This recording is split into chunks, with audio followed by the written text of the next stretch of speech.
స్తోత్రం. రాజ్యము ప్రభుది, అధికారం ప్రభుది, సర్వాధికారి ఆయన ఇస్తే ఇక్కడ కూర్చుంటారు సింహాసనాల మీద. పోరా అంటే ఇంక మళ్ళీ అడ్రస్ కూడా కనపడరు, అంతే.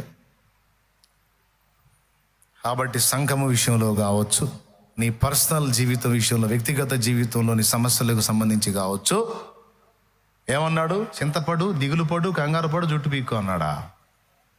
ఏమన్నాడు? భయపడకుడి, భయపడకుడి, భయపడకుడి, భయపడకుడి, చింతపడకుడి, చింతపడకుడి, చింతపడకుడి. నువ్వు చింతపడేది, నువ్వు ఆలోచించేదే, నిన్ను కూర్చి నేను ఆలోచిస్తున్నానని దేవుడు రాయించాడు.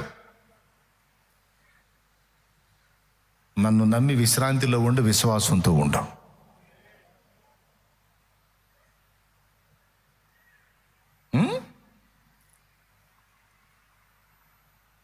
డర్ మత్ బేటా, మత్ డర్ మత్. స్తోత్రం. భయమొద్దు, భయమొద్దు.